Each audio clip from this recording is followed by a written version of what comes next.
তো বিকট শব্দ, যখন এক একটা পটকা এগুলো ফুটতেছিল অনেক জোরে সোরে, তো ভয়ে এরকম করে কাঁপতেছিল। কিছুক্ষণ পর পর ওর শ্বাসকষ্ট বাড়তেছিল, আমি ওরে নেবুলাইজ করতেছিলাম। পর সকালে ডাক্তার কাছে নিয়ে গেলাম, ডাক্তার দেখে বললো যে হার্ট ফেল করছে, মারা গেল। যার সন্তান চলে যায় সে বুঝে যে আসলে সন্তান কী জিনিস ছিল, কখনোই ওর বলতে পারবো না।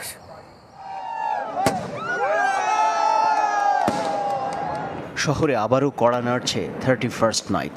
তাই তো এলোপাতারি ফানুসের আগুন আর আতশবাজির প্রকাণ্ড শব্দের আতঙ্কে উমায়েরের বাবার মতো অনেকেই।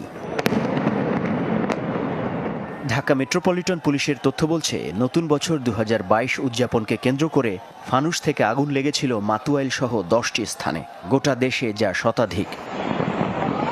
আর আতশবাজির প্রকট শব্দে নীড় ছেড়ে পালিয়ে যায় পাখিরাও। এছাড়া গেল বছর মেট্রো রেলের বৈদ্যুতিক তারে ফানুস আটকে যাওয়ায় 2 ঘন্টা বন্ধ ছিল ট্রেন চলাচল।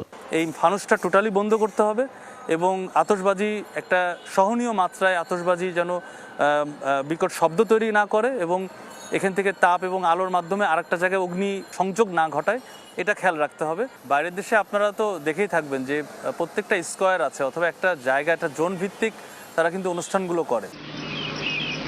তরুণ আইনজীবী মিজানুর রহমান বেআইনি আতশবাজি ও ফানুস ওড়ানোর ওপর নিয়ন্ত্রণ চেয়ে গত বছরের জানুয়ারিতে রিট করেছিলেন হাইকোর্টে। বাড়িওয়ালা ও আইনশৃঙ্খলা বাহিনীর সদস্যদের অবহেলার বিরুদ্ধে চেয়েছিলেন নির্দেশনা, কিন্তু জনস্বার্থে করা তার ওই রিটটি খারিজ করে দিয়েছিলেন আদালত। বিস্ফোরক আইনে তো তফসিলে বলা আছে যে লাইসেন্সধারী ছাড়া অন্য কেউ বিক্রি করতে পারবে না। হ্যাপি নিউ ইয়ারের মানে যে বিষয়টা সেটা হলো যারা লাইসেন্স নাই তারাও বিক্রি করছে। এটা একটা মানে অনেক বড় একটা ক্ষতির কারণ। যাদের লাইসেন্স নাই ওরা কীভাবে বিস্ফোরক উপাদান বিক্রি করে, এই আতশবাজি কীভাবে বিক্রি করে তারা। 31st নাইটে ঢাকার বায়ু ও শব্দের মান পর্যবেক্ষণ করে বায়ুমণ্ডলীয় দূষণ অধ্যয়ন কেন্দ্র ক্যাপস। এতে দেখা যায় 2017 থেকে 2022 সালের 31 ডিসেম্বর রাত 11টা থেকে 1টার মধ্যে আতশবাজির কারণে শব্দের মাত্রা ছিল গড়ে 90 থেকে 110 ডেসিবেল পর্যন্ত, অথচ সর্বোচ্চ সহনীয় মাত্রা 70 ডেসিবেল। যারা আইনকে ফাঁকি দিয়ে এই বিস্ফোরক দ্রব্য নিয়ে আসার চেষ্টা করবে তাদের বিরুদ্ধে যেমন আমরা আইনগত ব্যবস্থা গ্রহণ করতেছি এবং যেসব বাড়ির ছাদে এই ধরনের ঘটনা ঘটে সেসব ছাদকে আপনারা বন্ধ করে দেন এই রাতের জন্য। যে নির্দেশনা দিয়েছে সেই নির্দেশনা ভঙ্গ করার দায়ে ওই বাড়িওয়ালার বিরুদ্ধে আমরা আইনগত ব্যবস্থা গ্রহণ করব।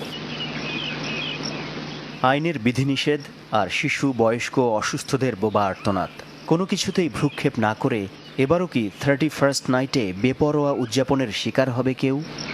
ডিসেম্বর মাসটা ফুরিয়ে আসার সাথে সাথে সেই ভয়টাই ফিরেছে উমায়েরের বাবার দীর্ঘশ্বাস জুড়ে।